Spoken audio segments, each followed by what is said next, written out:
Yeah. Okay. Well, thanks, everybody. I hope that the last set of lectures were intriguing enough for some of you to at least want to show up for this other 2-hour special. We're a little early anyway. I'm going to pick up where I left off after the conquest of Denmark and Normandy in April of 1940 and move on to this particular critical element of the invasion of the Netherlands and so on. Okay. And we're going to cover some of these issues here. I did speak briefly about the Maginot Line at another time, and I'll bring that back as a important element in how this conflict in 1940 turned out. I do want to bring up a couple of people, not because they played a critical role in what happened, but rather because they were instrumental in the development of the French government and the direction the French government took prior to the war. And one of the people who was important at this particular time, Leon Blum, actually was nearly assassinated in 1936, as it says here, but he had many elements which led to popular support for him as a socialist slash communist, but he was also felt to be a very important French politician who oriented much of France towards domestic policies and rebirth, if you will. Remember that after World War I, the number of losses that had been sustained by France was enormous, of almost an entire lost generation. And those who weren't killed. Pardon me, Michael. Yes. Heather said they can't see the slides. Oh, really? I was doing the sharing. I can see them. So I can see them. Okay, so Heather, it might be just your. So I can see the main slide, but I can't see the small slides on the left side. Oh, that will, they'll be, you don't have to, they'll be put on as Michael Okay. goes along. Okay, sorry. Okay, Thank that's you. right. Sorry, Okay. too. All right, let me get It rid should of be that. on Sorry. blue by now. Okay, well, anyway, to continue forward, the idea was that there was a great emphasis, of course, on domestic reconstruction. Not only had much of northeastern France been wrecked as a result of the fighting that occurred along that border in World War I, but then combined with the issues of the Depression, the number of wounded soldiers and others who had to be cared for, orphans, widows, and so on, the orientation towards the domestic front was a critical one, very, very important to be overlooked. Since your resources are finite, you have to determine where your money is going to be spent. And this had a great deal to do with what happened to France when they were invaded in 1940. As Blum left office, Daladier took over, and then in 1940, Paul Reynaud took over. You'll notice that the ages of these men is roughly in their high. Move to the next slides, please, Michael. I'm sorry? Move to the next slides because you're way I did. past. I No, did. no. We're only seeing the invasion of the Netherlands, Belgium, and France. The first. All right, let me, it says I'm sharing. You want me to You stop? are sharing. No, you're sharing. It's just on your PowerPoint. You probably want to move to the slide that has the picture of the guy with the mustache on it. Bloom. Well, I've been scrolling. They're right there. Michael, Yes. make sure your cursor is clicked on your presentation. This happened last time too. Move your cursor over your presentation and click on it. And then that frame will respond to your arrows and keyboard. Well, I thought that's what I did. So again, it's one of these silly things that I have to admit is a problem. Let me just see what can There you happen. go. All right, you want to stick with this? Well, Because, You do. all right, hang on a second. Because again, I was seeing it just fine. It wasn't an issue at all. Huh. yeah, for and- some reason it didn't come onto the big screen that you Yeah, have. that's what I'm wondering. Yeah. Well, I don't have PowerPoint, so I don't know. But it is on slideshow. All right, we'll just go with this. And if you're happy with what you're seeing, that's fine with me. Oh, would be, there you go. Now Can you it's on see the another next one. one? Yeah. All right. So what I'm going to do, just to see if this will happen, is I'm going to go to, from the current slide. Can you see that? Yes, Yeah. Is that the French government? Yep. How about Deladier, Renault, Renaud Deladier. And that's all you see? Yeah. All yeah. right. Again, you're not seeing the, Well, we see this little slides on the side. And then we see the big slide in the middle. One of those Well- then goes to the middle. I understand. Okay. The problem here is, what about that? Mm, Nope. Still the French government. All right. Michael, I can't be sure, but I think if you find those little icons at the right bottom, and there's one that vaguely resembles a projection screen. If you could click on that, that might take us to the appropriate place. Yeah, let me see if I can do that without completely exiting this whole thing. I don't know. It's What? the fourth one from the left. No, well, see, it's not even showing up on my screen right now. So that's what I'm saying. It's Mm. okay. there we go. Now see if you can go back. All right, let's just stay here and not Okay. mess it up. All right, so you see the French government, yes, and now you see Gamelin and Wagan. Yes. yes. All right, let's just stay there so that whatever's going on doesn't mess it up too much. All right? Okay, sure. Okay. All right. Now, once these gentlemen came into power, they were also confronted with the resurgence of Germany, particularly its rearmament and the growing power of Germany as they perceived it, not understanding what weaknesses still existed. But nonetheless, because of this rising power, they now had to shift their attention from purely domestic issues to international issues, and in particular to redevelop or direct what was going to happen with the military. Now, unfortunately, they were a little late to the ball game, and the problem was compounded in good measure. Let me just do this. Sorry. Oh, Christmas sakes. There we go. All right, we're almost there. I don't know what the devil goes on Yeah. with this. But I want you to notice Gamelin and Wagan both had deep experience in World War I. That doesn't mean that they were unable to understand the new developments, the new doctrines and things of that nature. But basically, their particular experiences had led them down a path which was not quite as innovative or creative. It doesn't mean they were planning to fight World War I over again. That's a mistake often made in people's commentary.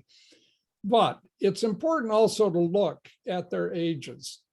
So by the time of 1940, Gamelin was now over 60 and approaching 70, and similar with Wagan. So when you're looking at individuals like this and asking yourself, what are they capable of understanding? How much initiative and energy do they have? It begins to wane. quite frankly. There's a little bit of ageism in my comments, but it is appropriate to this situation.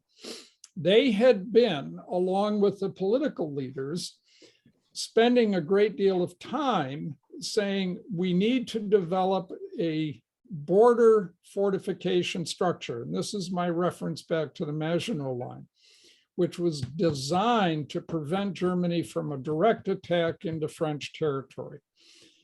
The experiences from World War I had shown that fixed defenses along that particular part of the front had really withstood modern warfare pretty well. All of the action really took place further to the north. What was lacking, however, was an understanding of mobile warfare as it was going to be practiced. They were aware of it, but their own doctrines took a slightly different path. Now, this particular slide, for example, is designed simply to show that the types of technology that we're talking about were not left barren, if you will. The French had developed a large task, a tank force, as you'll see outlined here in this particular number. They had also looked at developing an air force, which they thought would be very powerful. And as I had pointed out in the section on technology, they had pretty good weapons with pretty good range and penetration. What they lacked was a proper doctrine to incorporate everything into a particular way of fighting a war. The idea that I talked about last time was technology drives tactics and tactics drive technology. So which comes first is hard to say.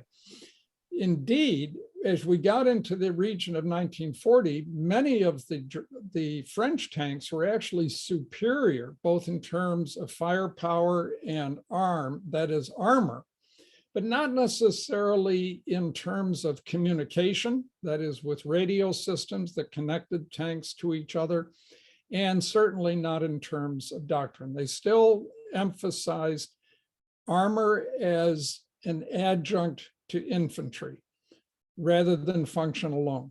And again, these kinds of demonstrations show the importance of the technology. I'm not going to get into it in any big way, except to say that the French had been looking seriously at armor, but they had not integrated it into a system which was going to work for them in the coming conflict. Similarly, the Germans, interestingly, had a bulk of their tanks, which by the standards of even the following year would be not just under armored, that is protection against other tanks or anti-tank weapons, but actually had very limited firepower. So when we look at those kinds of technical issues and we say, gee, the French had somewhat better technology than the Germans, how is it that the Germans so rapidly overcame French and British resistance and beat France into submission within a short period of time? This was one of their heaviest tanks, really a pretty good weapon for this particular time of the conflict.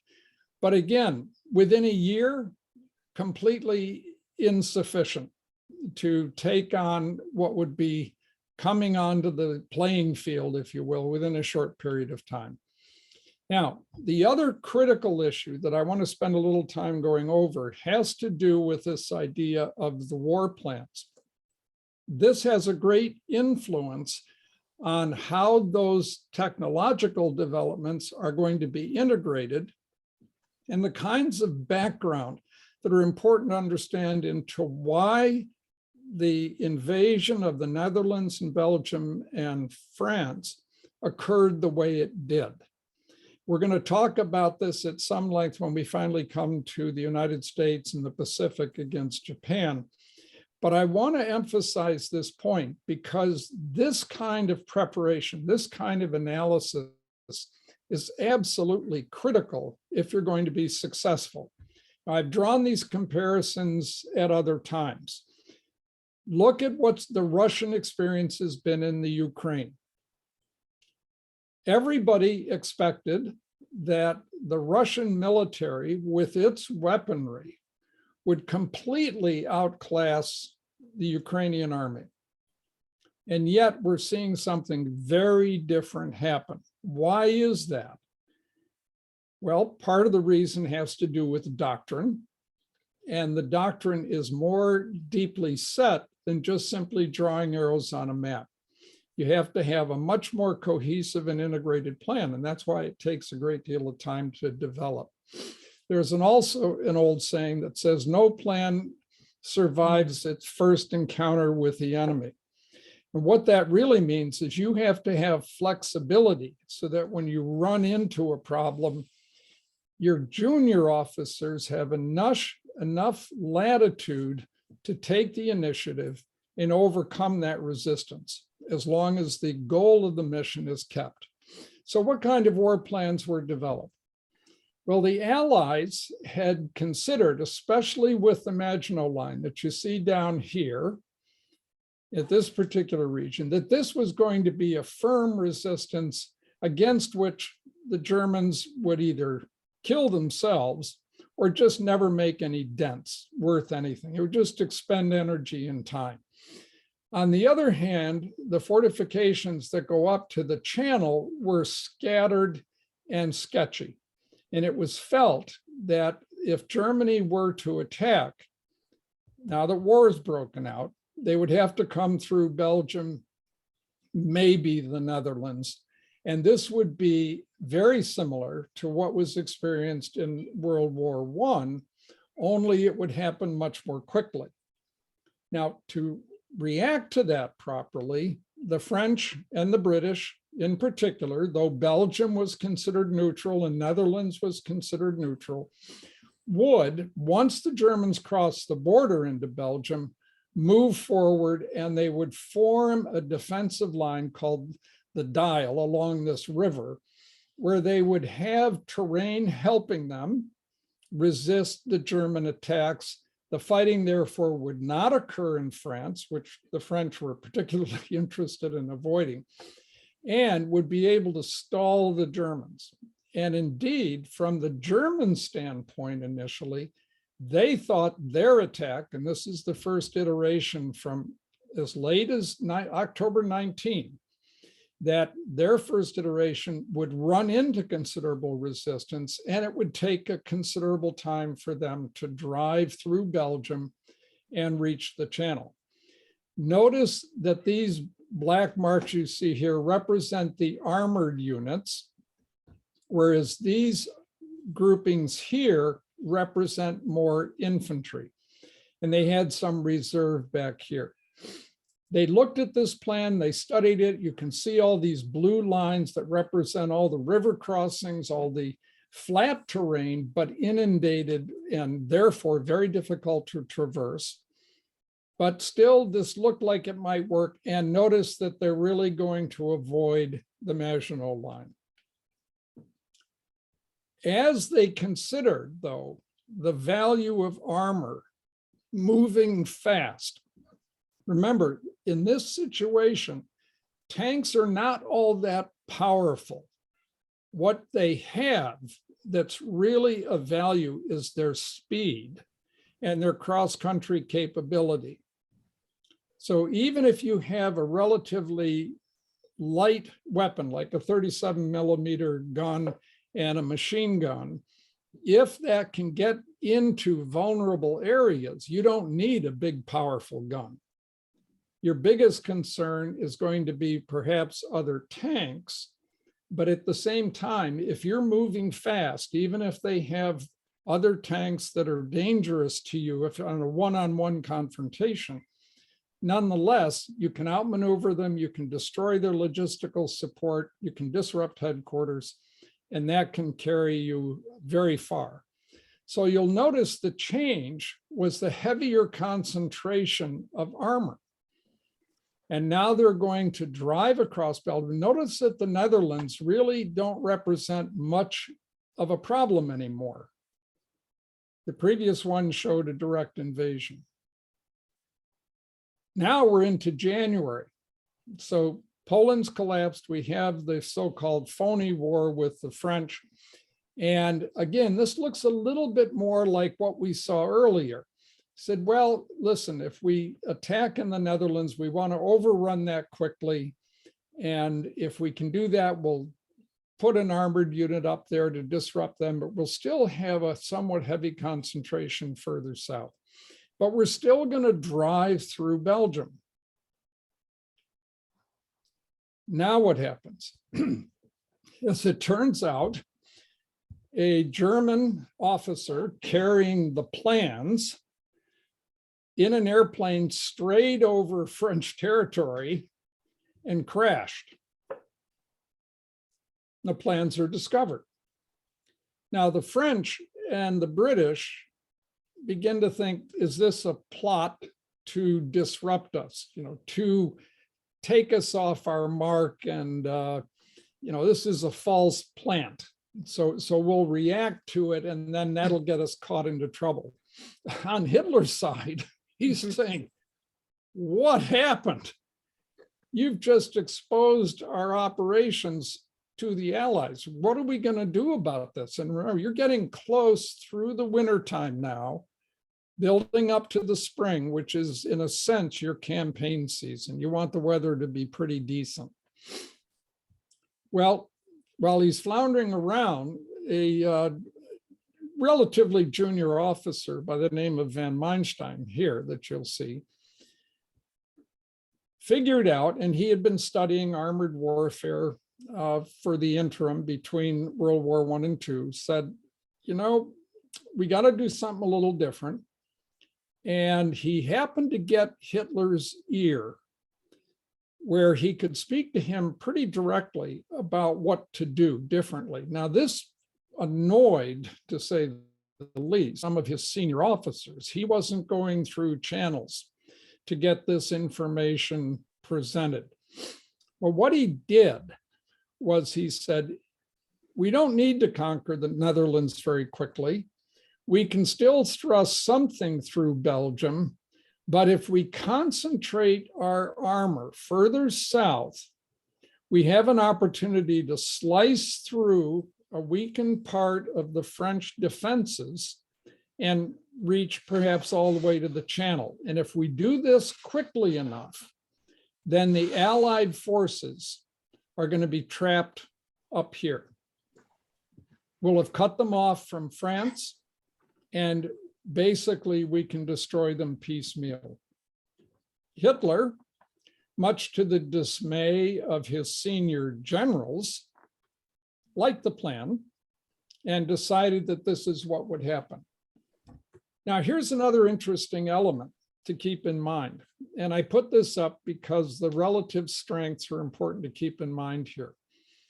One of the things you'll see is that, and their numbers differ depending on which source you want. So I won't stand by these as being totally accurate, but just look at this number. Here's how many artillery pieces you have.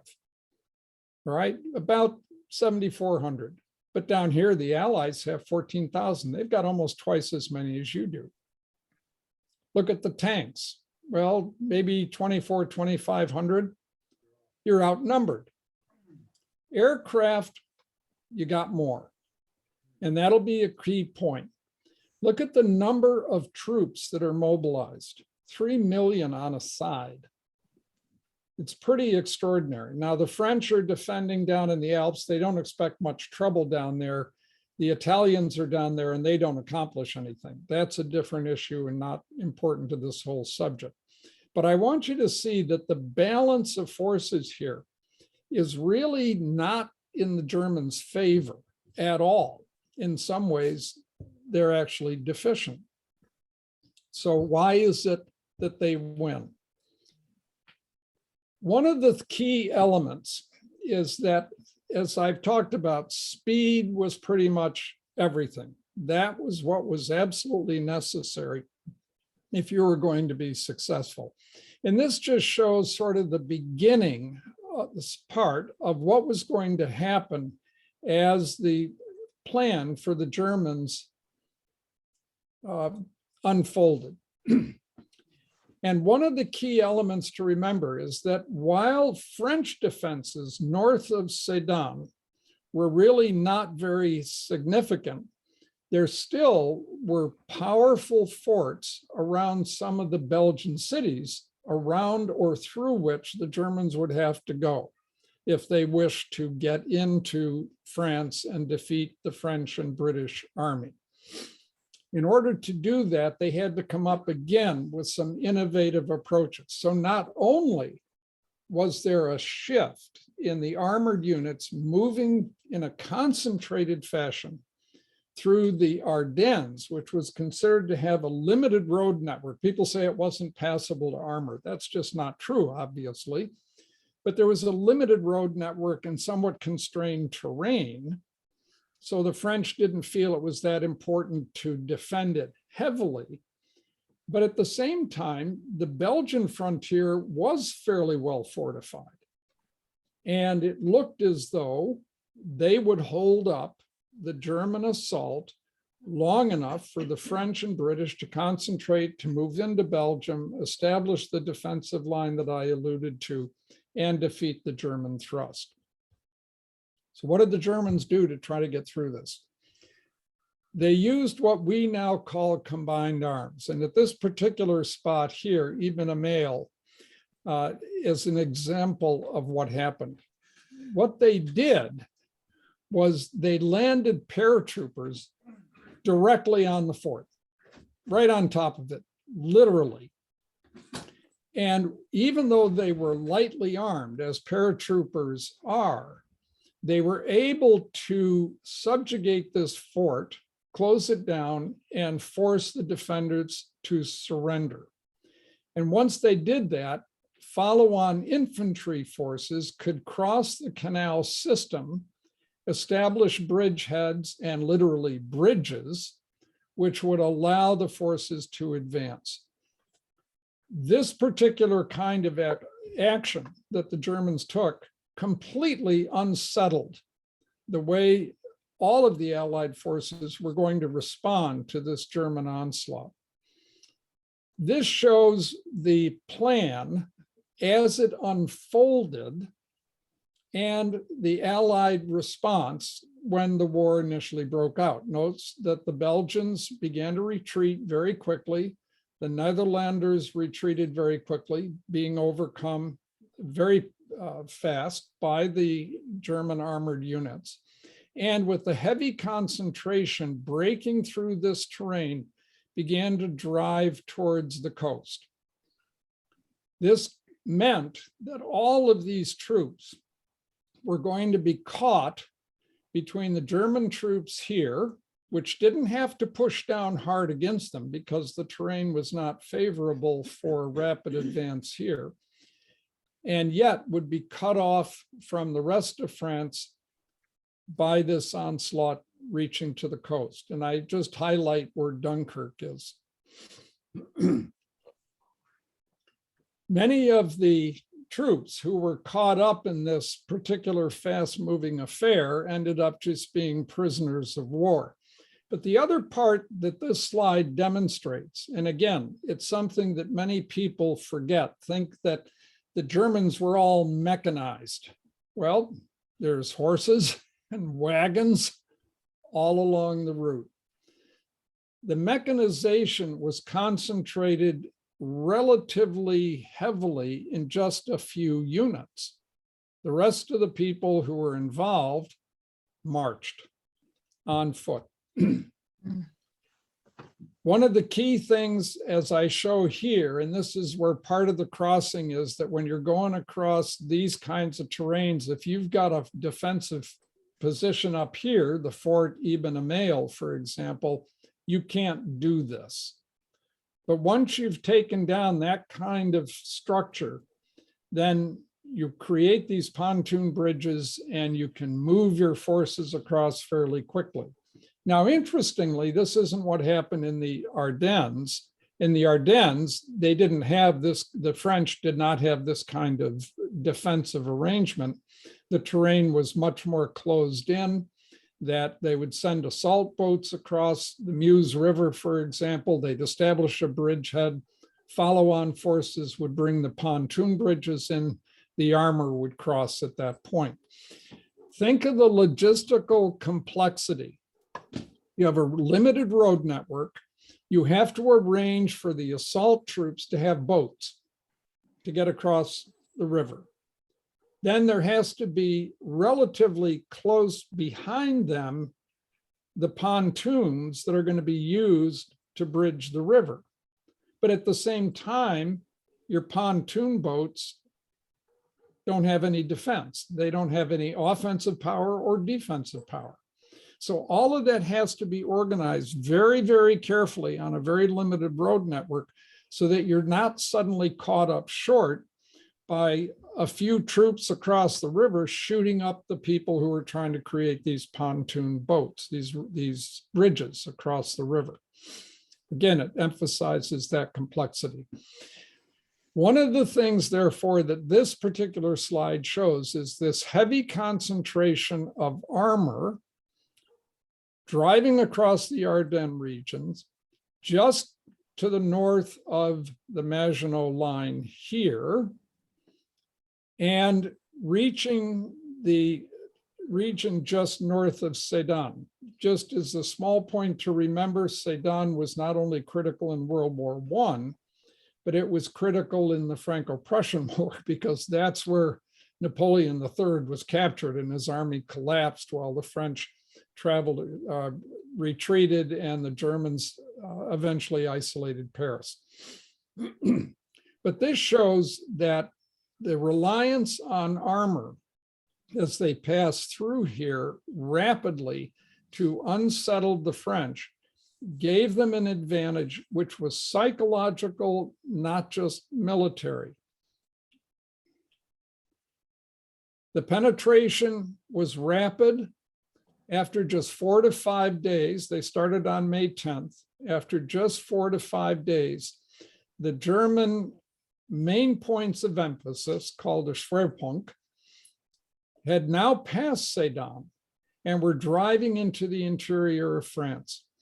The French were finding themselves outmaneuvered. It wasn't that they weren't powerful units, but they were no longer cohesive because these penetrations disrupted much of the higher staff communication and control and began to threaten the whole French and British forces that were being cut off. This slide shows it a little more dramatically as the heavy concentration of armor passes through the Ardennes, outflanks the British and French that you see here, the remaining British units. The Dutch were basically forced out and going to surrender fairly quickly. And now they're almost at the coast. The response, I want to go back to the slide for one thing, was now critical. The French and the British had few armored units that were heavily concentrated together in the same way that they were for the Germans. But they were able to muster some forces, and they did launch an important set of counterattacks against the flanks of these units that were traversing France. They were beaten back. It was somewhat of a close run thing for the Germans, but they were able to muster their units together, and with their use of air power, particularly the Stuka as a dive bomber, which could target and was fairly good at hitting armored vehicles and blowing them up and disrupting them. Nonetheless, the threat that was readily apparent was that if the French and the British were able to cut off this spearhead, this would die because of logistical failure. They'd run out of fuel and ammunition. So when this occurred, there was a great deal of tension within the German high command. And in particular, what happened was that Hitler became very concerned that his armored forces were basically at risk of being destroyed if the Germans, the British and the French could put together a cohesive attack. This particular psychological effect played a big role in what happened next. Basically, Hitler called a halt. The troops had reached the coast here, and some of the divisional commanders in particular, and some of the corps commanders were saying, let us drive up and start taking these channel ports. Let's really surround this. Whether they were right or not, given the logistical strains that would have imposed on them, and whether they had the strength to achieve it, is a whole issue we cannot address otherwise. But in this particular setting, Hitler thought the risks were too great. He was a risk taker, but there were limits. He also had support in this decision from Hermann Goering, who was in charge of the Luftwaffe, of the German Air Force. Goering's position was that we have a great many aircraft, and we can basically destroy these Allied forces without you having to sacrifice your armor. You can build up the southern flank, resist any French reserves, because the British are all up here now, any French reserves from being able to penetrate. You can keep this sealed off, create a defensive line here, and the air power will destroy these units. We'll take out their heavy weapons. We can basically prevent any shipping from coming across the channel and trying to rescue these folks. Well, that was one of later several of Goering's mistakes. His emphasis did not bear fruit. And as a result, the British organized a rather shoestring-like approach to trying to rescue the Allied soldiers they could get off from this pocket. There's an excellent movie that portrays a lot of it called Dunkirk. And if you have an interest, it's worth watching. It's really a very good analysis and depiction. The Allied forces had very little capacity to resist the German Air Force at this point. They had some anti-tank weapons, but they really weren't heavily invested. The British Air Force and the French Air Force did what they could to try to inhibit Goering's Luftwaffe from inflicting more and more damage on them. But in the back of the mind of the British leaders, and it was now Churchill who had taken over from Chamberlain once this offensive started, was to say, I've got to protect Britain. If I sacrifice the British Air Force trying to defend France and we lose, then we're not going to be able to resist anything further. So he held back some of the British Air Force. They did what they could to intercede, but it was of a limited effectiveness. Operation Dynamo was the name given to the evacuation. You'll see that soldiers are spread out on the beach, scattered, which is actually helpful because bombs that land tend to bury themselves in the sand and don't have the same impact as if they hit hard ground. So, but soldiers lying on their back, taking pot shots with their rifles, trying to do what they can to fend off the German aircraft. This is a painting, an artist's conception that shows the crowding that takes place. You almost wonder how anybody could get off. Vessels were sunk, aircraft are up trying to get into this fight and do what they can. And it's really amazing that anybody got off.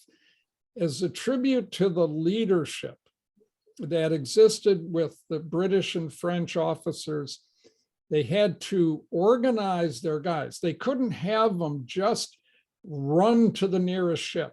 And you'll see in other photographs of this particular rescue, lines of soldiers down into the water, holding their positions in place. They're not panicked. And that is an extraordinary thing, which allowed this whole operation to succeed at all. Now, I mention this, I show this because shortly after this collapse, Churchill, who is now the prime minister, had to go in front of Parliament and basically explain things. Now, while you can read this yourselves, I'm going to read it because there's something enormously profound when you hear the words. Not that I'm going to try to mimic Churchill, but when you hear the words compared to just reading them. When Napoleon lay at Boulogne for a year with his flat-bottomed boats and his grand army, he was told by someone, there are bitter weeds in England. There are certainly a great many more of them since the British Expeditionary Force returned. I have myself full confidence that if all do their duty, if nothing is neglected, and if the best arrangements are made, as they are being made, we shall prove ourselves once again able to defend our island home, to ride out the storm of war, and to outlive the menace of tyranny, if necessary for years, if necessary alone. At any rate, that is what we are going to try to do. That is the resolve of His Majesty's government, every man of them. That is the will of Parliament and the nation.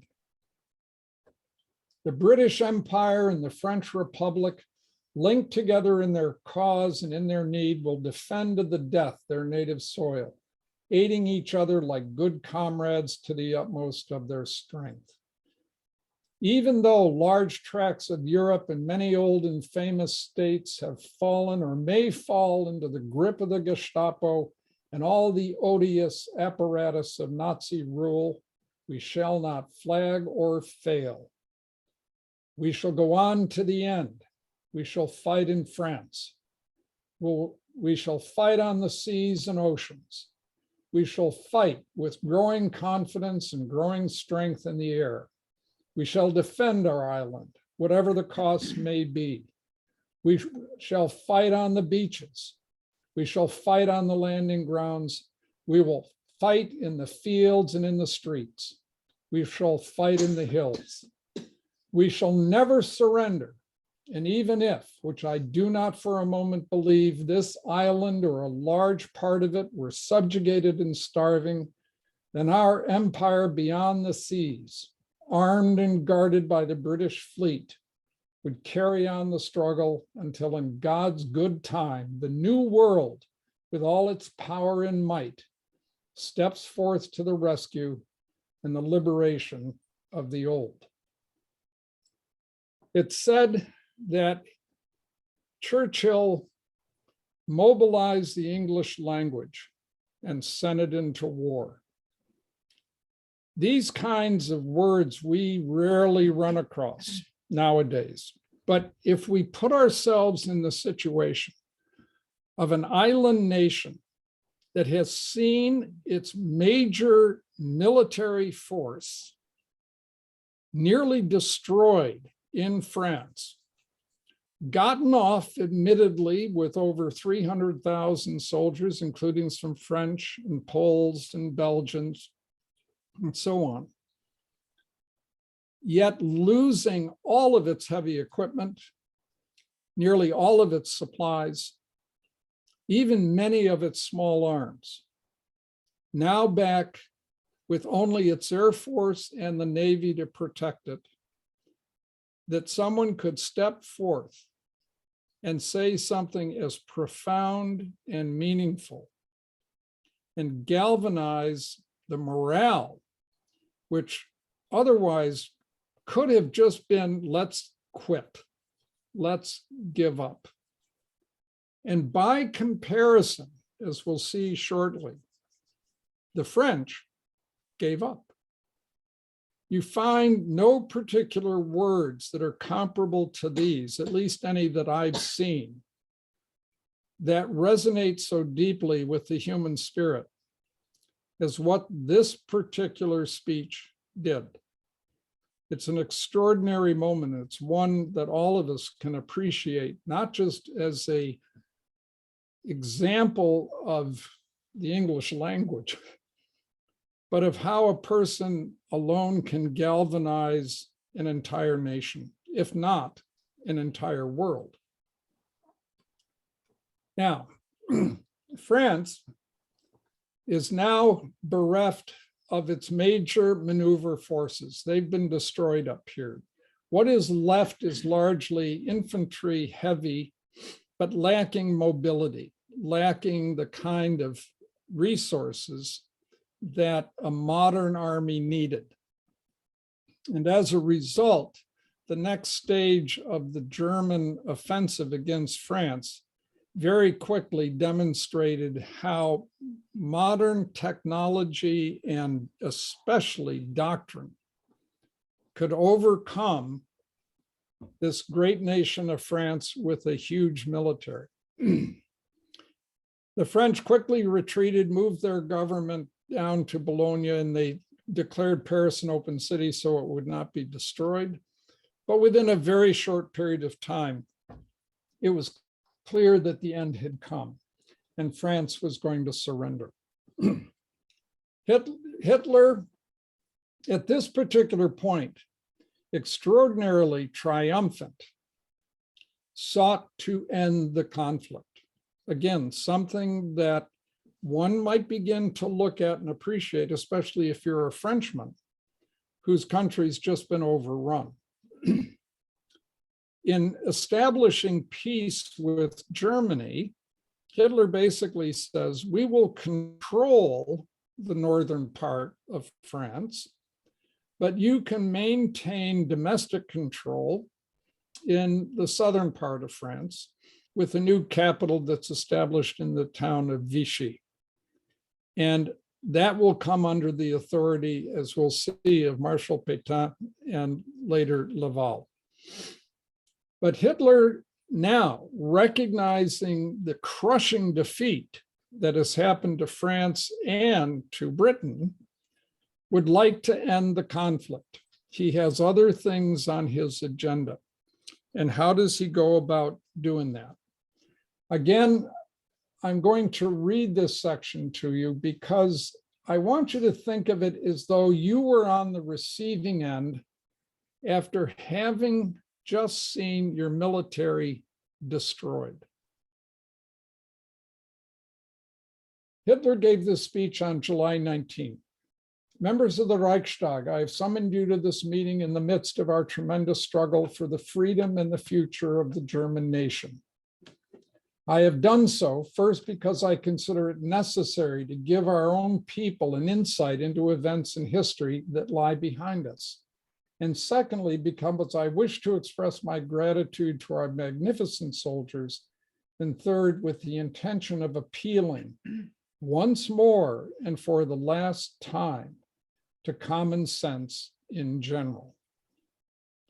The conditions imposed at Versailles were intolerable, not only because of the humiliating discrimination which deprived the German nation of all its rights, but even more because of the resultant destruction of the material existence of one of the great civilized nations of the world and the proposed destruction of its future. The completely senseless gathering of immense tracts of territory under the domination of a few states and the theft of all the irrevocable foundations of life and indispensable vital factors from a conquered nation. Now, if you're speaking just to the German people at this point, with your armies victorious, you can listen to this and absolutely agree with everything he has said. You're saying, Germany's back. We didn't want this, but because of the way Germany was treated after World War I and the destruction that occurred in our economy through hyperinflation and then through the Depression, we're just showing the world we are not to be subjugated. So Hitler goes on. On June 19, 1940, a German soldier found a curious document. that those totally hard-hearted politicians regard all the small nations as a means to their ends, that they had attempted to use Finland to their own interests, that they had determined to turn Norway and Sweden into a theater of war. And remember that we talked about in the last lecture, that indeed England in particular, but with French cooperation, was trying to assist the Finns against Russia and even considered taking Norway. It was only that Hitler acted before they did, that actually Norway wasn't invaded by the British. So there is some truth here, although there's lots of distortion. That they had planned to fan a conflagration in the Balkans in order to gain the assistance of 100 divisions from those countries. That there was a ruthless and unscrupulous interpretation of the neutrality of Turkey, who was not unfavorable to them, and that they had inveigled Belgium and the Netherlands more and more completely until they finally entrapped them into binding agreements. Observations everywhere forced us to realize that an Allied drive was to be expected at any time after May 1st. Now, we know in retrospect that the plans that the French and British had developed appeared to be very defensive, insofar as we don't see any evidence that they were planning to actually invade Germany. I haven't run across anything that does that, but there we are. Italy's entry in the war played a part in hastening France's recognition of the fact that further resistance would be completely unavailing. Italy didn't join until about June 10. By then, France was nearly collapsed anyway. And indeed, the Italian attempts to attack the southern area of France in the Alps led to casualties and no particular advantage. Since then, our ally has fought first in the Alps and now in the wide regions which form her sphere of interest. Here he's making reference to North Africa.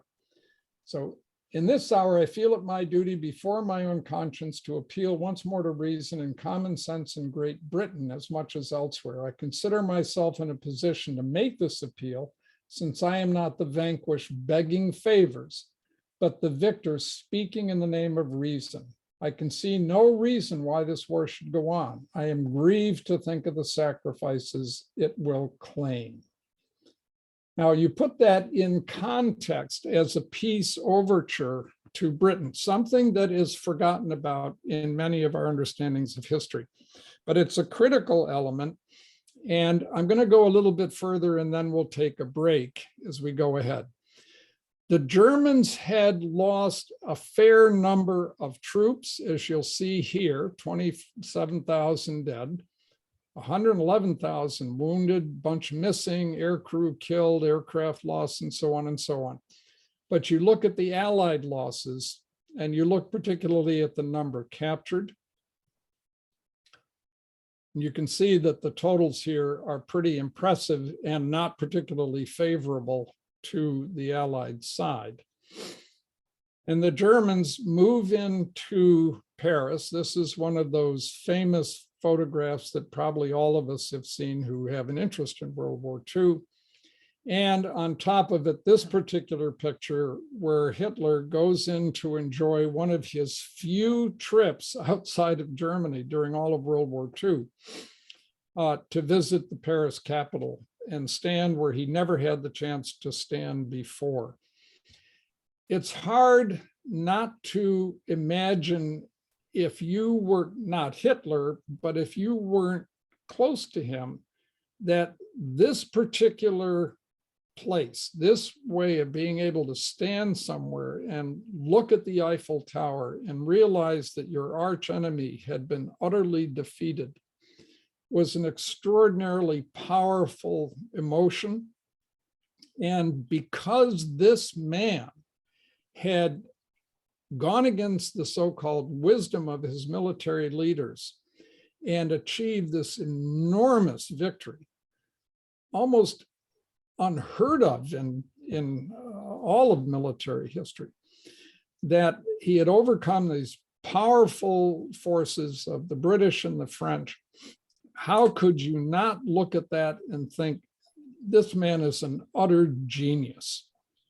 It's just hard to imagine, and therefore not be co-opted into thinking that what he's telling you in his speeches that I just read a portion of contains not just an element of truth, but indeed is the truth. And this particular jig that Hitler dances is outside the rail car at Compiègne, where the Germans had been humiliated in World War I to sign their armistice. Not the Treaty of Versailles, that happened later. But the armistice was forced upon them in this rail car. And Hitler took the opportunity to get the French to surrender in that same rail car. Again, if you are a German, you look at that and you think those SOBs deserved every bit of the humiliation we're putting on them, because that is retribution for what they did to us in 1918. And this is how France was to be divided: the free zone and the occupied zone. Within the free zone, there was domestic tranquility of a sort, if you will, run by the French government located in Vichy, as you see here. But up here, the Germans basically made this a surrogate of German policy, both how it was handled domestically and, of course, internationally. And there were agreements about what would happen with the French fleet and the colonies that France had in different locations. Pétain was made the prime minister. You remember him from World War I. Unlike Hindenburg, who became the president of Germany after World War I, Pétain's particular position as he became prime minister led at the end of the war for him to be charged with high treason. And he was actually found guilty and was going to be shot until others intervened and ended that.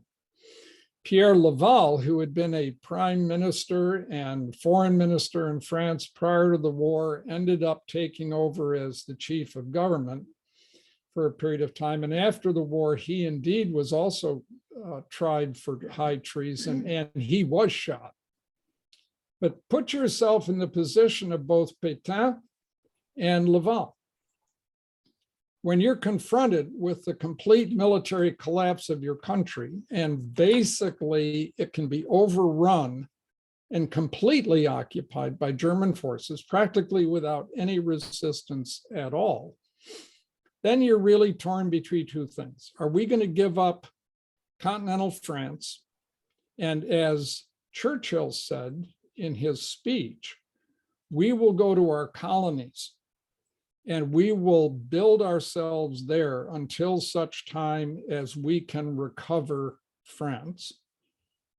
Or are we going to think about how we might, by cooperation with the German occupation, protect the French people from what otherwise may be completely unbridled abuse?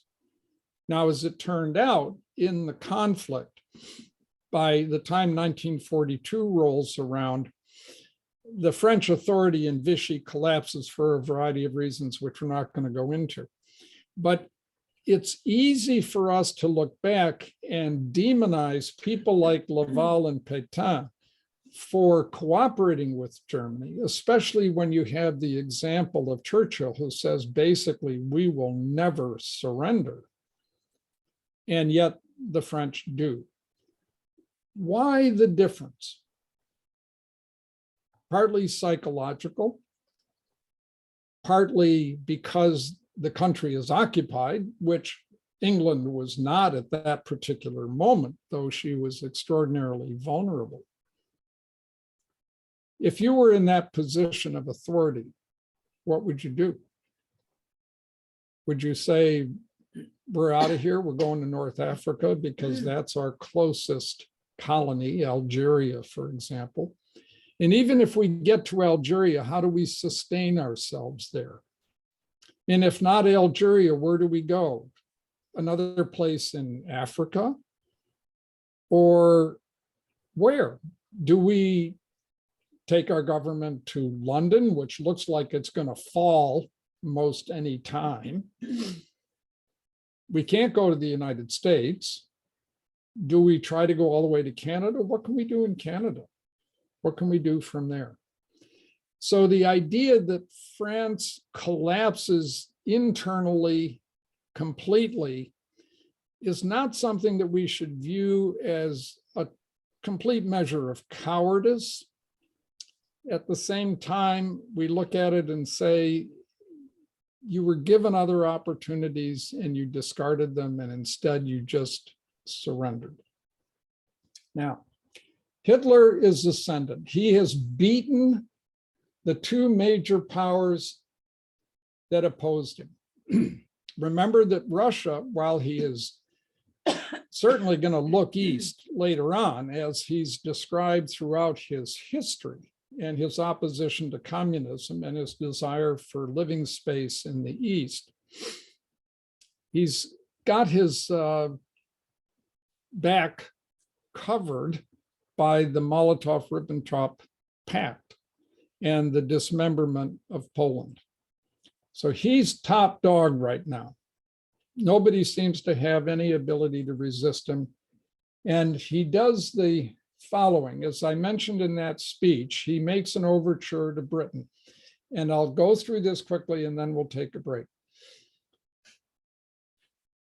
Halifax and Churchill respond to that initial speech from the Reichstag the following: the peoples of the British Commonwealth, along with all those who love the trust in justice and freedom, will never accept this new world of Hitler's. Free men, not slaves. Free nations, not German vassals. A community of nations freely cooperating for the good of all these are the pillars of the new and better order that the British people wish to see. We shall go forward, seeing clearly both the splendor and the perils of the task, but strengthened by the faith through which, by God's help, as we try to do his service, we shall prevail. Now, that's an outright rejection of sorts, but Hitler wasn't really quite ready to let it lie. And now another critical element enters into this situation.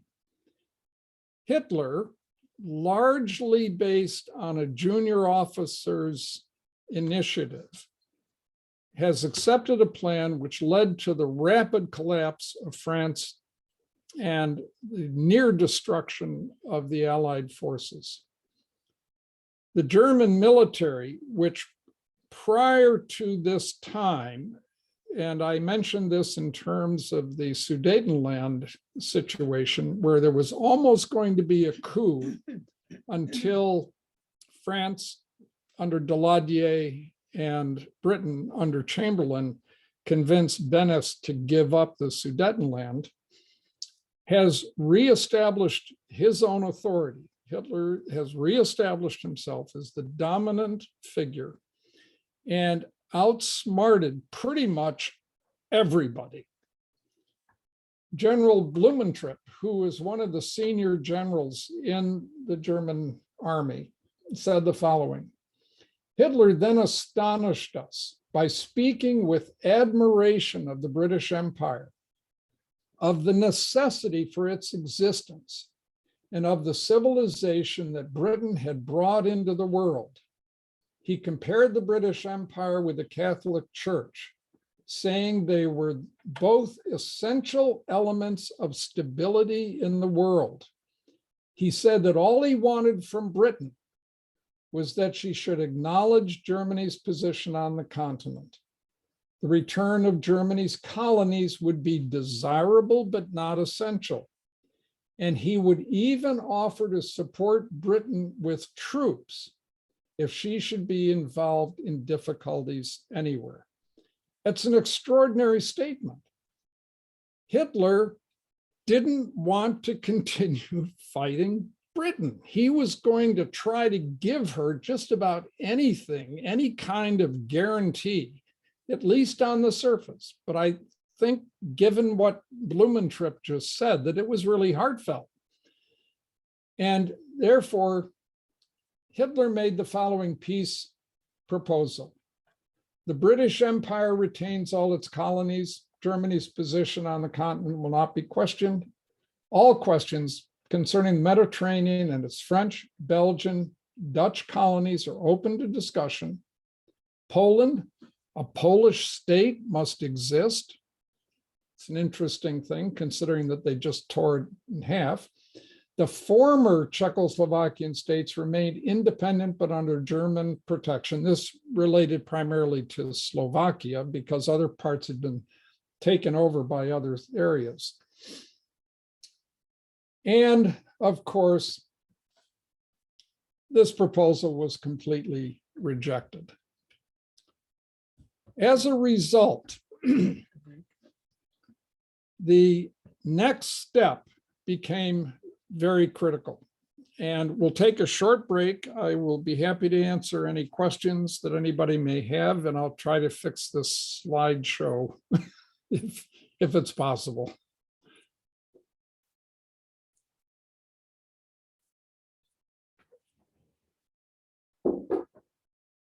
Feel free.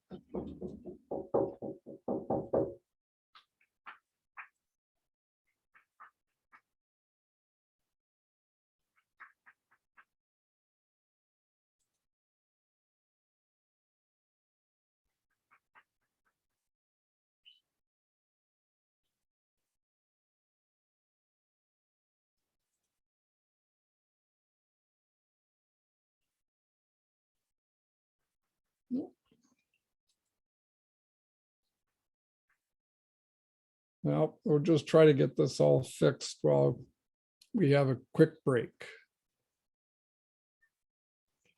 I'm sorry, I read that and I was muted.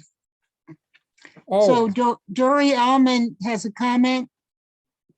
I agree Okay. regarding 2017 movie Dunkirk. It's well done and worth watching, portraying an extraordinary, almost impossible to believe rescue of 338,000 British and French. yes, indeed. I would say that it is a wonderful depiction, and it gives you both the sort of human element, which is necessary, as well as the kind of steps that the British people in particular were willing to take to save what they could at great risk to themselves, of course. Yes. Now, in the book that I'm reading of A Man Called Intrepid, they outline a proposal that was later in the war after Hitler had gotten pretty mad at Britain, but it was a very different kind of proposal that entailed the occupation of Britain, all the men from 18 to 60 going to Germany to serve as slave laborers, everyone who was Jewish or an intellectual immediately executed, propagation of the master race through, I mean, it was horrifying, Right. different. And I think that what is always a question was that if Britain had somehow agreed to these earlier initiatives, Mhm. what would happen? And that's the big what ifs of the world. Of course, Hitler clearly became so obsessed at some point that he would do anything to anybody mhm. without any remorse whatsoever.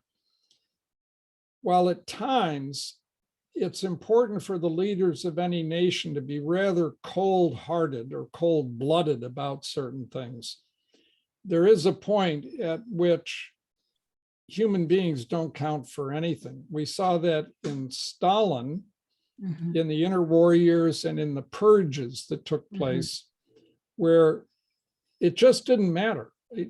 You're just another body. And if we get rid of you, we'll have a replacement. It just doesn't matter. What matters is bringing my ideology to reality. And I think that in their hearts, Churchill in particular understood that. Yeah. And he was not going to give up if there was any breath left in him at all. Yeah. The other interesting element is that in that speech, remember that this is 1940 that he does this, June 4, I think was the Mhm. date. Roosevelt was still very neutral, though he leaned towards Britain. He wanted to do what he could to help, but the American population at the time was saying, this is just another one of those crazy European wars. And we just need to stay out of this and let those people fight it out. And we'll make friends with a winner or whatever. We're certainly not going to be invaded ourselves. And yet, the moral compass that Churchill promoted and his understanding that it would be the new world that would have to save the old, and therefore, in a way, save the idea of the individual being important, which was something that neither communism nor Nazism nor fascism really accepted. Right. That would be the necessity. And there's a comment in one of Churchill's books after Pearl Harbor, is that he actually, in a way, breathes a sigh of relief. He says, at that point, I knew we had won. And yet, Yeah. 1942 is going to be a year of turmoil and trial. It's pretty extraordinary. Yeah. Yeah. Yeah. Yeah, there are few people like him, and to have someone like him, for all of the failures that he may have had even during the conduct of the war, to have someone like him as a leader was truly almost a miracle. Yeah. And it's hard to imagine anybody accomplishing what he accomplished. Yeah. That phrase, he mobilized the English language and sent it into war, Yeah. That's right. is extraordinary. It's truly extraordinary. Uh, Yes, Tom. I'd like to comment that Churchill was the last leader of a government who was a gentleman. Oh. He had a classical education. He says that, and the attitude of Stalin and Hitler, I'm disappointed to say, has persisted among this. There aren't people anymore, they're human resources. And that's what they were to Hitler, that's what they were to Stalin. Yeah, I think yeah, that the term human resource is an obscenity. Mhm.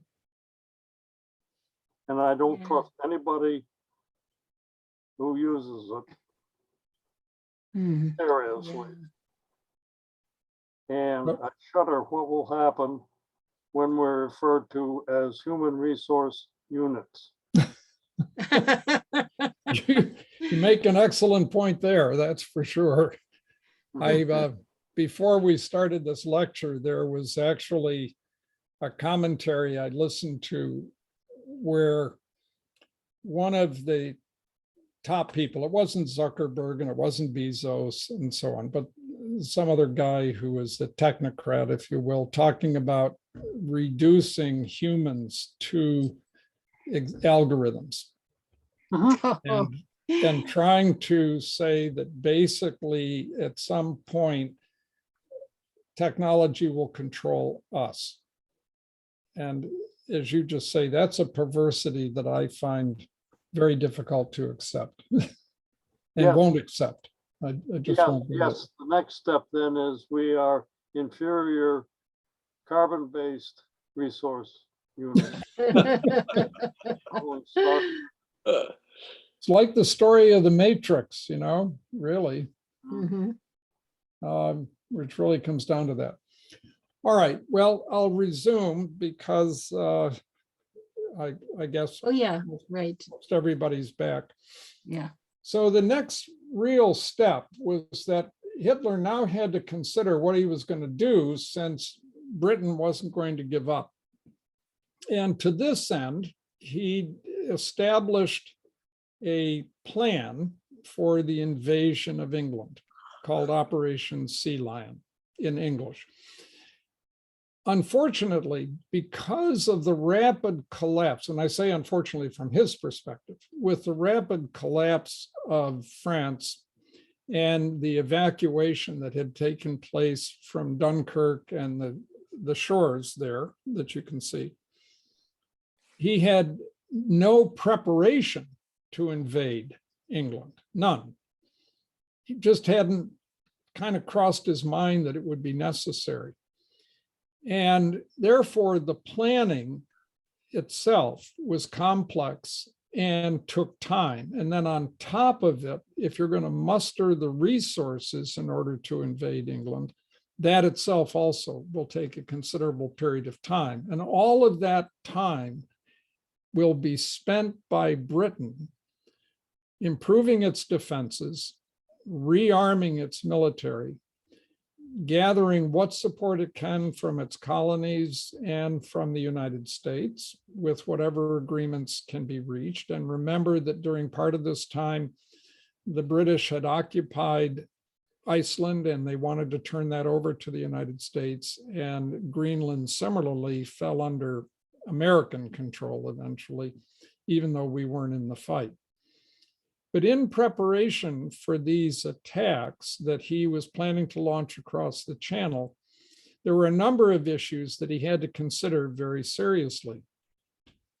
It wasn't so much the armed forces that would land and penetrate England, it was how to get there. To that end, he wanted to seal off the channel because the British Navy was much more powerful than anything the Germans had. They just couldn't deal with it. So the only card he really had left to play was first to lay down extensive minefields at either end of the channel to try to prevent or retard the British Navy from coming in. But more importantly, he had to establish air supremacy, not just superiority. He had to completely dominate the skies over the channel. And this led him to confer with Goering, who was in charge of the German Air Force, and determine what would be the structure of that military force that would dominate the channel. Now, the Germans, in their rearmament, had not developed strategic bombers. I showed evidence of that in the lecture on technology. And so again, this is the kind of situation where technology influences tactics, tactics influence technology. In this regard, the technology was limited. That is, the Germans did not have long-range strategic bombers that could carry a heavy load. They had light bombers and they had fighter bombers. That meant the tactics had to be adjusted to what the technology could handle. In the meantime, they had to protect this entire coastline while they mustered resources. Because once you start concentrating the shipping that you're going to need to get across the channel, then you become a target. So they had to have both an offensive plan and a defensive plan. Now, as you can see here, it's just a matter also of bringing all the forces together, which you're going to use to launch this invasion of England. And here, even the planning was extraordinarily complicated. Even if you could get troops across the channel and somehow get them to land in England, you had to sustain them. You had to keep funneling supplies and reinforcements back in there. So you see this first wave, second wave, third wave, fourth wave, as an example. To make this even more complicated, you had to remember that you're going to lose shipping on every one of these assaults. So the resources available to bring the second and third and fourth waves in may be severely diminished. At the same time as you're building up forces in England, you've got to keep supplying more and more forces with fewer and fewer resources. So you begin this spiral effect, and it becomes very complex as to how this is going to work out. Initial troop landings that might be by parachute, as you can see in a couple of these here, means that these are light infantry. They don't have any heavy weapons. So if they're landing, their job is to secure an airfield and allow you to fly in additional troops with somewhat heavier weapons. But even then, air transport at this time in the 1940 timeframe doesn't have the capacity to bring over vehicles. They've got to be brought over by shipping. Now, you can't just sort of find a whole lot of big transports that are going to be able to do that. Ships that can carry, say, 3,000 or 4,000 tons of weaponry and supplies. So you're developing a lot of barges. Barges are very slow moving if they move independently at all. They have practically no defenses, so they're easily shot up and damaged. And if a significant naval force gets in here, it's worse than the fox in the hen house. This is a bunch of foxes in the hen house, and they're going to kill everything that's even close by. The British were going to be willing to sacrifice that if that meant preventing the invasion of England. The Germans knew that. Their response was, again, to look at their air power and say, if we put minefields across here and here, for example, and block it or make it more difficult, as the British Navy comes down, our Air Force may be able to help destroy them. But this is an enormously complex task, and it is almost being developed on the fly. My own personal view, this was not going to go anywhere. This gives you an example of the kind of assembly that would develop.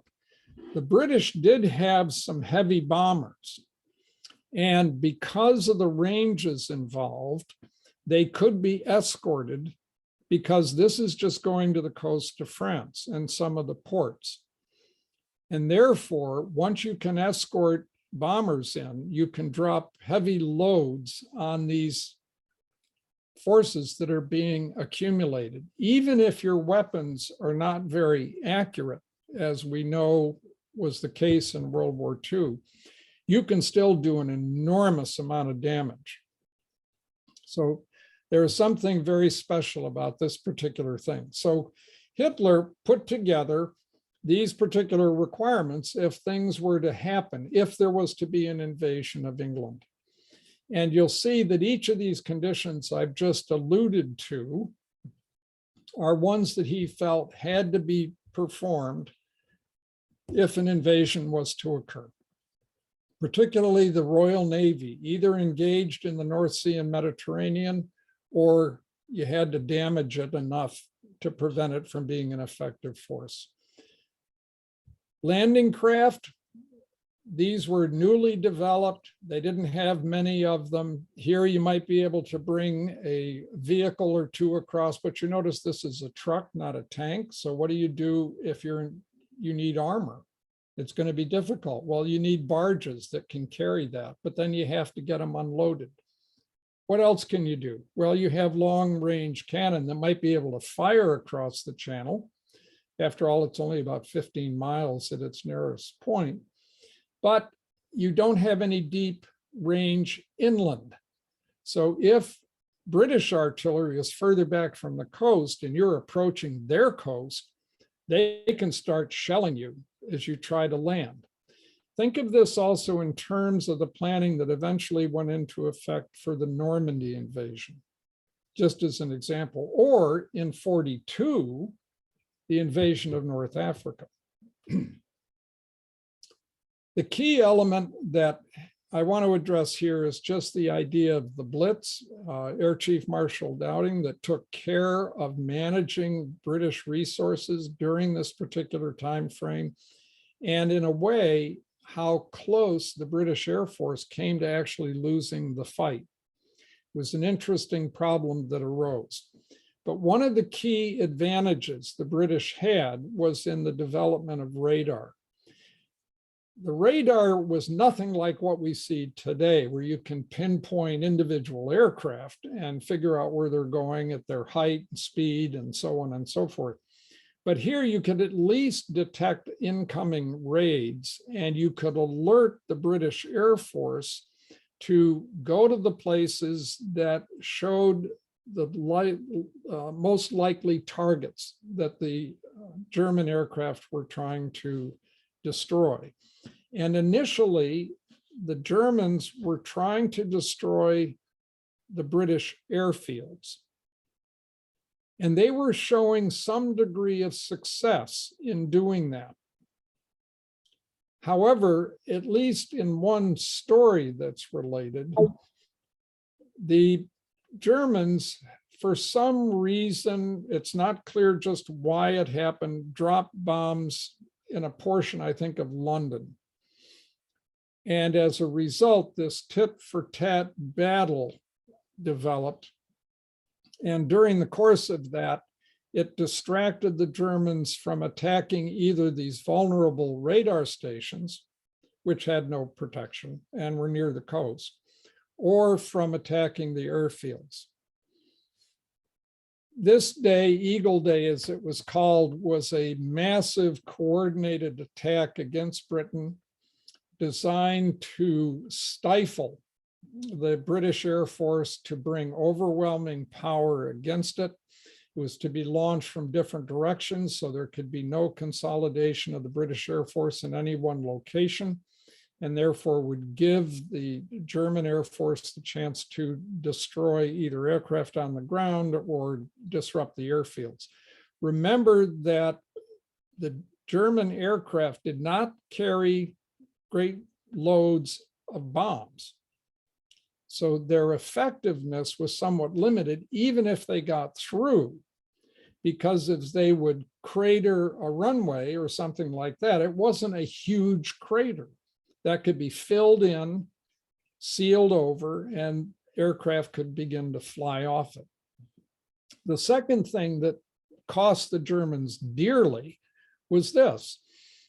If you're getting engagement over British territory and your plane shot down, not only did you lose the plane, you lost the pilot. But if the British are fighting here and their plane's shot down, the plane may be gone, but you can recover the pilot. And that was true even over the Channel, where the British had units that would go out and try to rescue down pilots in the Channel. The Germans were less adept at doing that. So this began to shift the balance of power insofar as British pilots could survive if they weren't killed in the process and could literally fight another day. Then the problem was manufacturing enough aircraft. This shows some of the range limits, and this is important again, because in these technological discussions that I bring forward, it's designed to help understand why the fighting turned out the way it did. Not that it was a done deal, but rather what are the limitations and issues.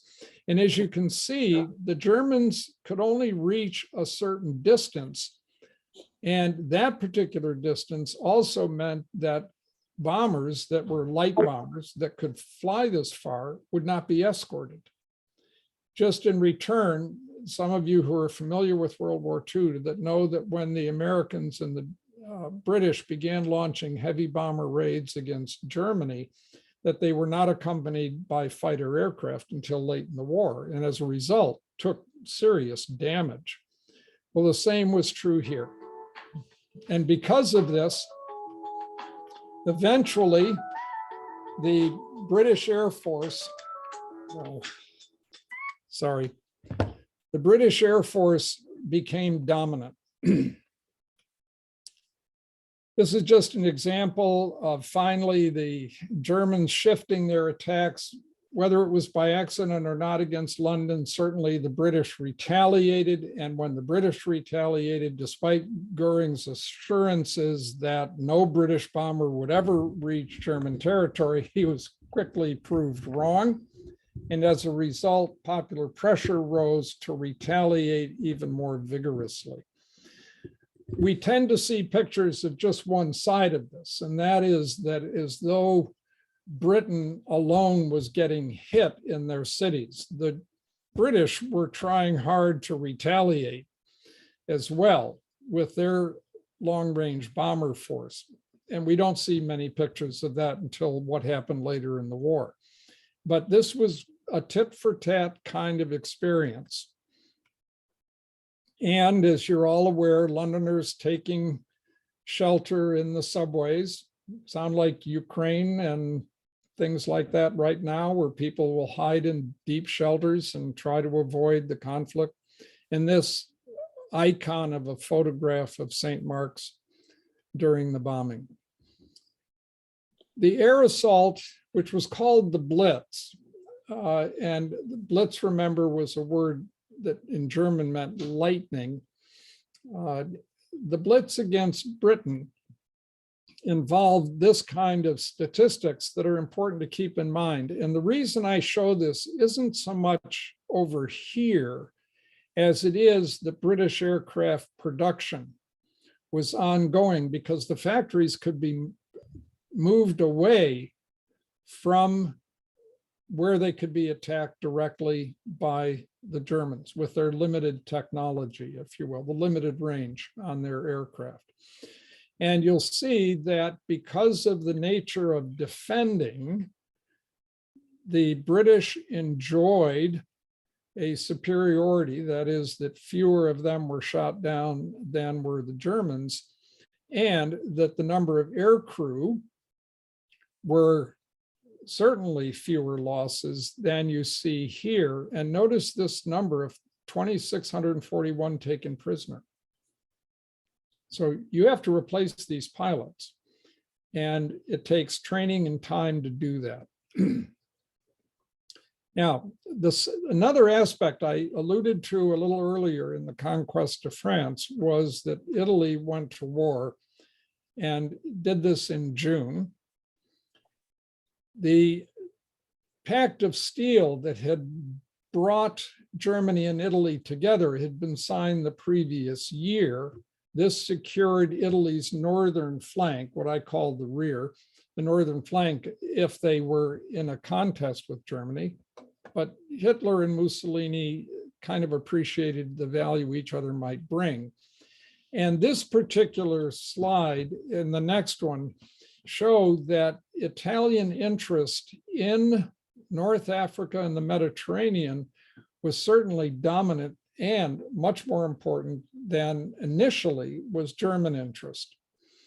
And you'll see the position of Italy in the center of the Mediterranean would allow her, with an appropriate air force and navy, to basically intercept British transports, which are coming up here and through the Suez Canal and trying to traverse the Mediterranean.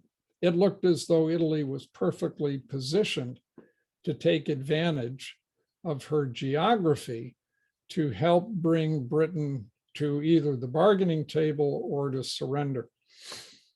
I talked about El Duce at some length in the last set of lectures on the interwar years. I know that we tend to look at him as a buffoon, always posturing and so on. He was a very smart man, but again, as happens with people who become these dictators, basically within their country, is their weaknesses tend to end up being accentuated. And this led Italy into a bad situation vis-a-vis the entire conflict. It looked initially with the expansion of the Italian Empire, which is what Mussolini was trying to rebuild, that he could take over Albania, which he did in 1939. And it really didn't take much effort for him to do that. But this led him to another set of erroneous decisions because he felt that this fell so quickly, so too might Greece. And of course, in these kinds of actions, just as we're seeing in the Ukraine right now, this kind of aggression turned a lot of world opinion against Mussolini. He had been kind of accepted in the geopolitical sphere up until the outbreak of the war because he helped navigate the resolution to the Czech crisis. But once he signed on with Hitler and then began to show his aggressiveness towards other nations, he'd already done that with Ethiopia, but now he was doing it with Albania. This all was going to begin to put him into conflict directly. And it wasn't until shortly after this, back into June of 1940, that he would now formally declare war and get into this conflict wholeheartedly. Victor Emmanuel was still the king at the time, and Mussolini did have a responsibility to him. But at the same time, because of Mussolini's political power, he was able to maintain a lot of independent decisions. And Badoglio and Graziani, whom we ran into during the fighting in Ethiopia, became senior generals and took over more areas of responsibility in the military sphere as Italy moved closer and then eventually joined into World War II on the side of Germany. This shows the areas within the Mediterranean sphere that were controlled by Italy and what some of the plans were that Mussolini was putting together in order to continue to build the old Roman Empire back into a new dominant force, making the Mediterranean Italy's sea, Mare Nostrum, as it was sometimes called. They were able to control some part of France, even though they had not done well in fighting against France. But Mussolini was going to be interested in attacking into Greece and eventually here you'll see attacking into Egypt. In particular, just to go back in a little bit of history, previously, Italy had literally put a wire fence up.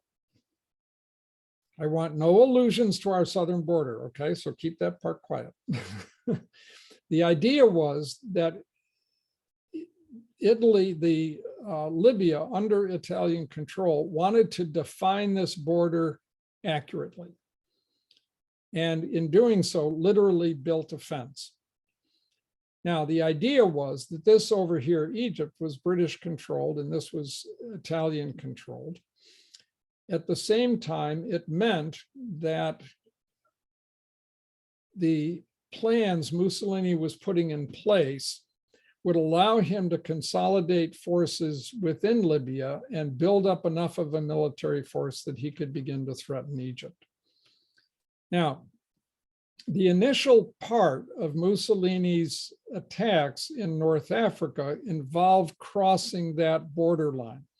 What is not clear on this map, although it's listed here as escarpment, is that this basically was an impenetrable barrier to anything except foot soldiers, and even they would struggle to cross it.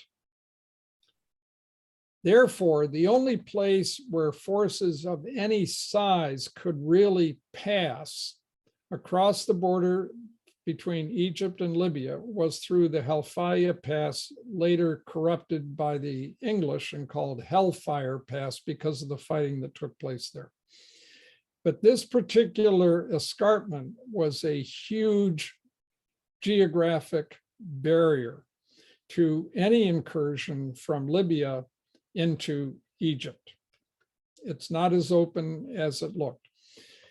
The Italians built some forts along that line. Fort Capuzzo was one of the ones, and this was designed to cut that road or control it along the coast so that the British could not use it, and hopefully the Italians, if they chose, would be able to attack across. And here you'll see that under Graziani in September of 1940, begins an incursion under Mussolini's direction to attack into Egypt.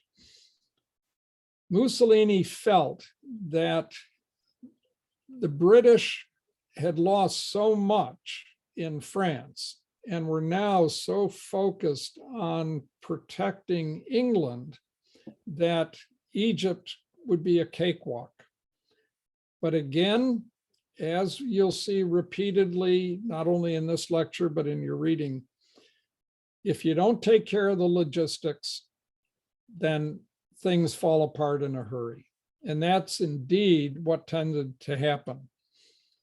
Graziani, who was not incapable, he wasn't an incompetent commander, was able to move forward into Egypt and establish himself along the coast road, which would theoretically allow supplies to be brought to him, but basically ended up stalled right about here after a very limited advance. And when he stalled, he now changes the initiative from himself over to the British.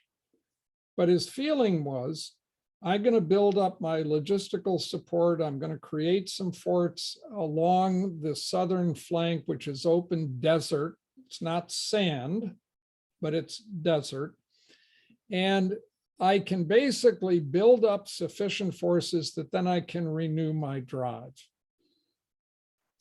What he didn't expect, but which happened, was that because Egypt was considered a critical strategic point for the British because of the Suez Canal and their connection with India that allowed transports to pass through the Mediterranean rather than go all the way around Africa, the British forces that were developed launched an offensive against the Italians. Now, the Italian armor was seriously deficient. And again, we have to remember a couple of simple things.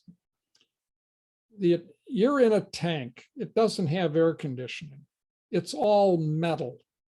It's 100 degrees outside. What does that feel like if you're sitting in an iron box in 100-degree temperature? Right. That is not a comfortable feeling.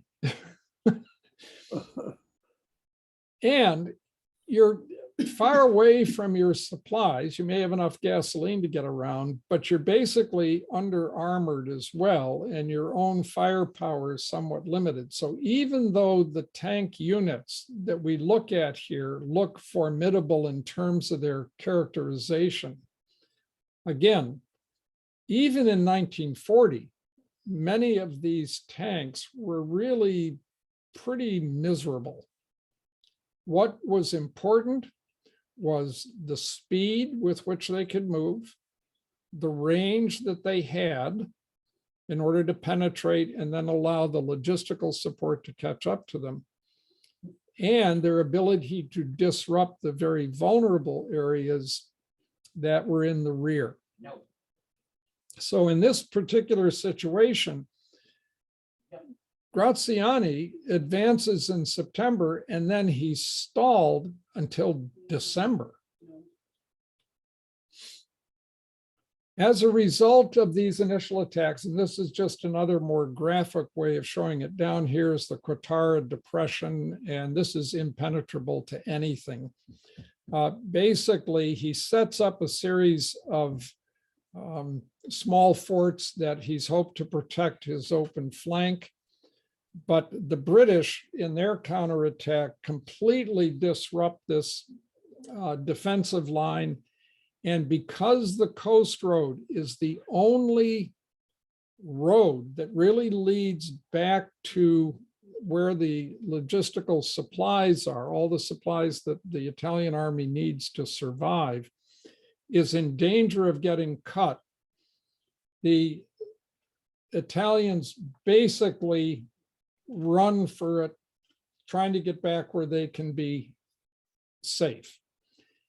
But each time they try to reach a particular position, it turns out the British have gotten there before them. So more and more, their retreat falls into a rout. And they are basically just running. There's loss of cohesion. Troops are being abandoned. Vehicles are being lost because they run out of supplies and there's no other supply to keep them going. But the logistics that the British were able to bring to this, by comparison, completely dominated the scene, even if their weapons did not appear to be all that powerful. Maneuver was the key. And as you'll see with this blue line, they were even able to manage cross country. And the Italians, largely stuck on the road, had a longer distance to travel. And the British were able to get in front of them again and again and cut off troops. And when they did this, even though their tanks were superior to those of the Italians, they still had to have a great logistical support. This is just another example to show how the slower moving forces, even when they're on the coast road, are getting cut off by the British, driven all the way back out of Libya. They encounter the Italians at a place called Beta Fam, right on the coastline. They get there 90 minutes before the Italian vanguard troops get there, and they cut them off. They're able to bring superior firepower against the Italian vanguard and stall it, while the rest of the Italian forces just jam up on the road and can't maneuver off in order to launch a counterattack to try to break this hold. And when that happens, they basically end up surrendering. As you see here, the British advanced 500 miles. The Italians lost 130,000 prisoners. The tanks were kind of worthless. The guns were useful, but the British had superior artillery. They weren't going to bother with these. The point is that the Italians suffered an enormous defeat at this particular time and were now being kicked out of Libya. Now what's going to happen? Well, Mussolini has to go to Hitler and beg for help. And as a result, Hitler at this particular time, not engaged in active fighting, but only in planning, and except for the air attacks against Britain, is now trying to figure out, well, what can I send you? Because I have another agenda. At the end of 1940, Hitler is already beginning to think about his move to the east. So he decides that he can afford to send some limited forces to help. And he's going to send them somebody who is a particularly competent armored commander by the name of Erwin Rommel. Just an example of Italian prisoners of war. I mean, just look at the number that's just shown here. Just think that if, from a propaganda standpoint, you're back in Italy and Britain's able to send a photograph like this and get it distributed in Italy. What is your reaction to this? Are you looking at this saying, we're going to fight, we're never going to surrender? Remember what the British were looking at? Or are you going to look at this and say, our leadership is nuts. What are we doing? Get these guys home. Just put an end to this. So morale in Italy begins to tumble considerably. Mussolini made a mistake as well in the same process, and I'll finish up fairly soon here and leave time for questions. That in expanding his empire, while he's thinking he's making progress in North Africa with that initial advance into Egypt, thinks, well, maybe I can also take on Greece, because if I can control Greece, I've really got a hold on the Eastern Mediterranean and very likely be able to prevent the British from using the Mediterranean as a transit. There's a rather strong British fleet based in Egypt at Alexandria and one at Gibraltar. But the French fleet, which was actually to be a major concern, has basically done nothing because of the surrender of France. So that's left Italy to confront just fractions of the British fleet. If he can control Greece, as well as the areas that he already has geographically, then he can make it really difficult for British supplies to come through the Eastern Mediterranean and exit out through Gibraltar. So he attacks. And when he attacks, he gets another bloody nose. The Greeks beat him back badly.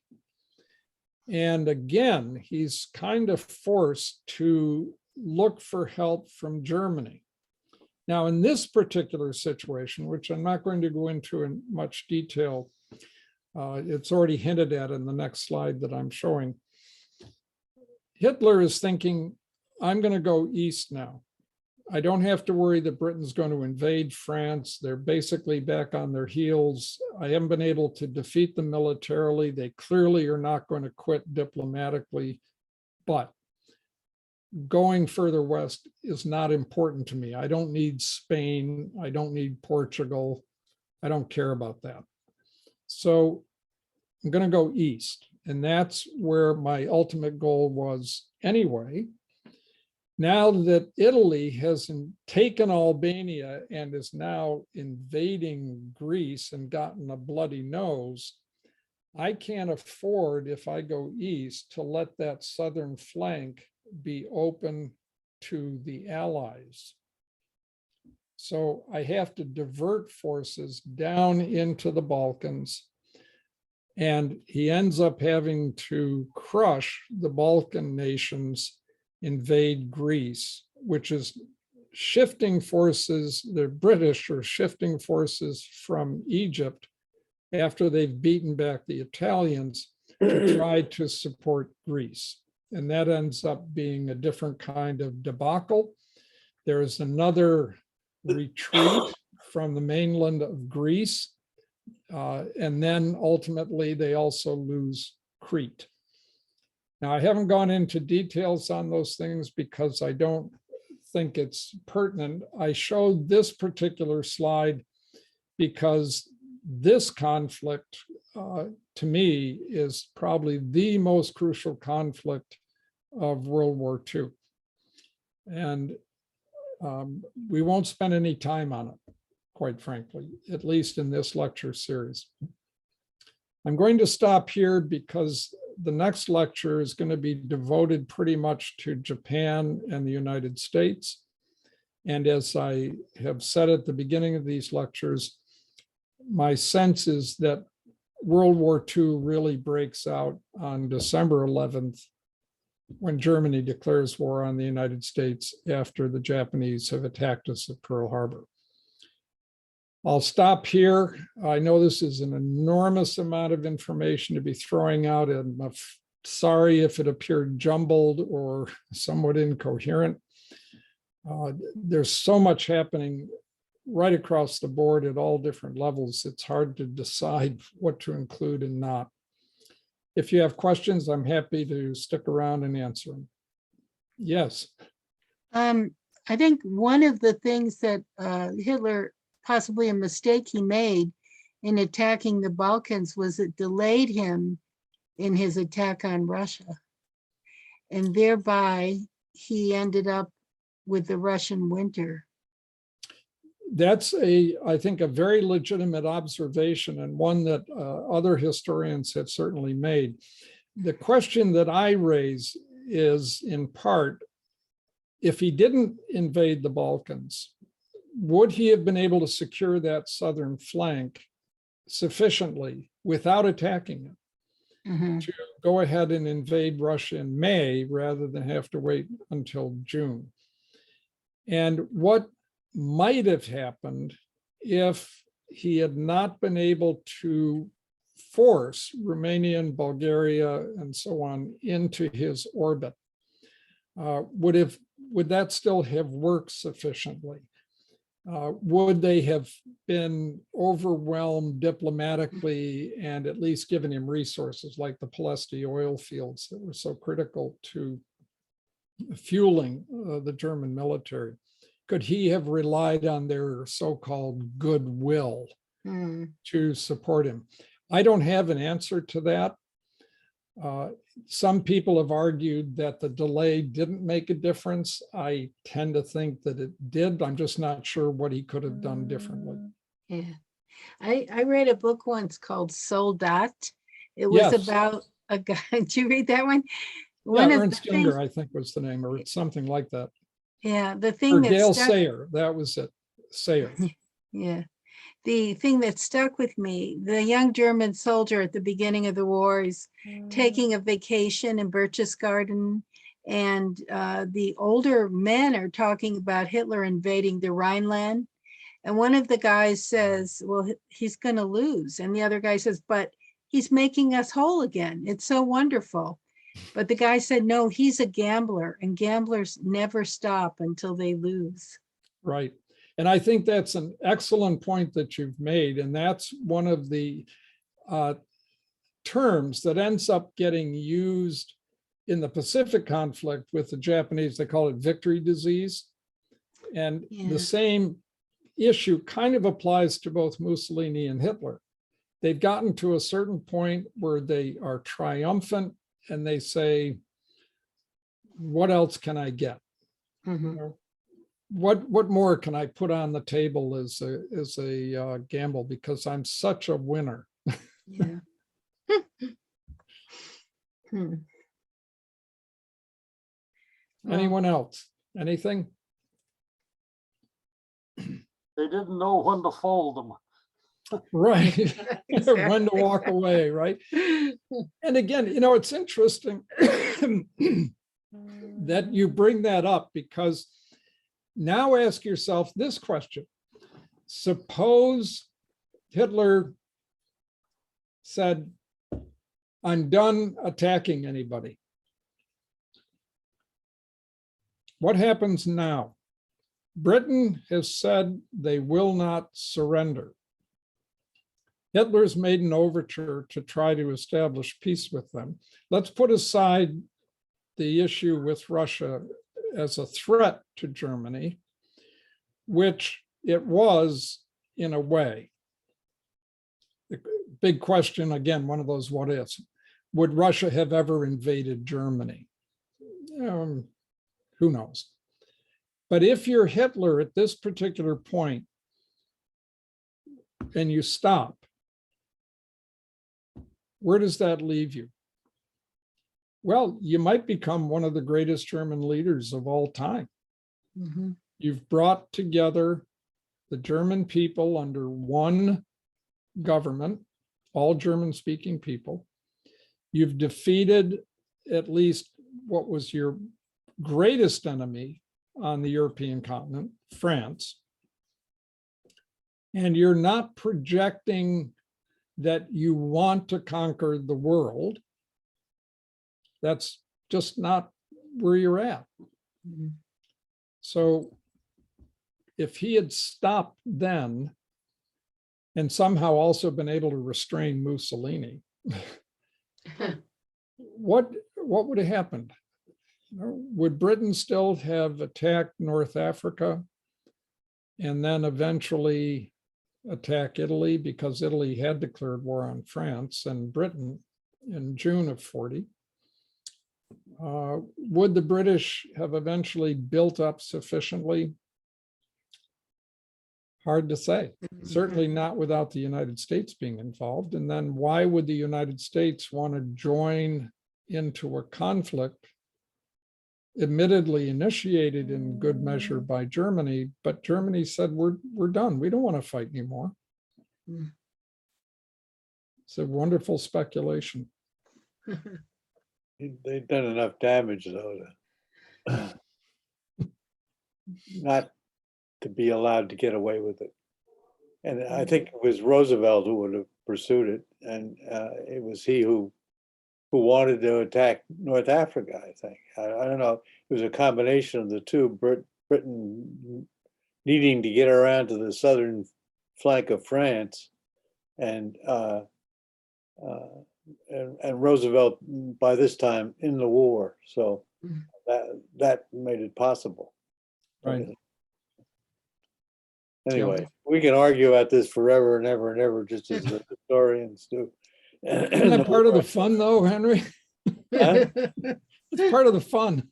Yeah, well, We don't have to make the decisions, fortunately. fortunately, well, we have our own little John Roosevelt to take care of, and We got it. And All right. Mm. Anyone else? Anything? Well, I think the point Michael made about gamblers, you might spec as the lesson you can take from this. You might speculate if he hadn't attacked Russia, or if he'd done this, or if he hadn't declared war on the US.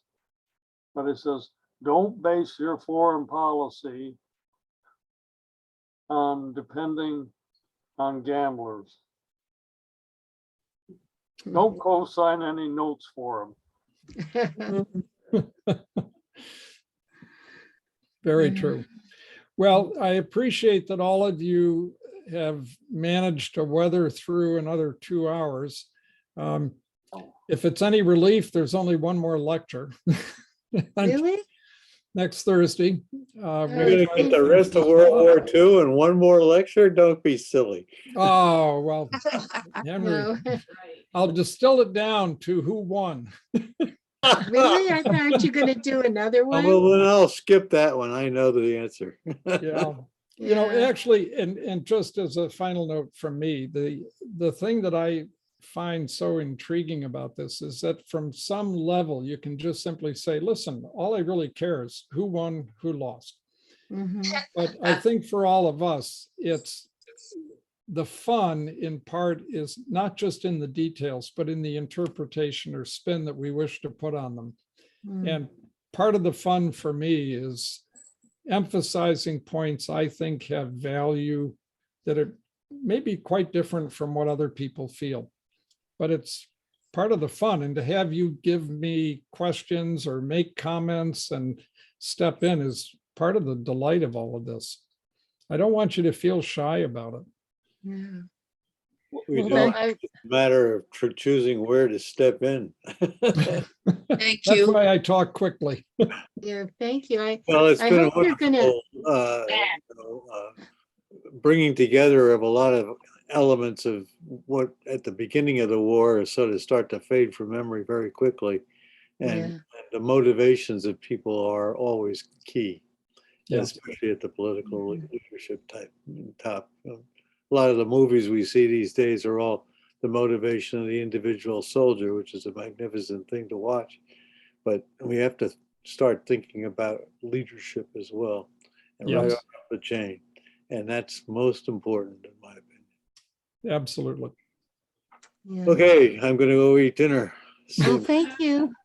very All right. much. Wait, we Thank have you. the You're gonna chat. stop recording, right? Yes, I'll stop recording. Okay. Thanks all. See you next week. Thank you.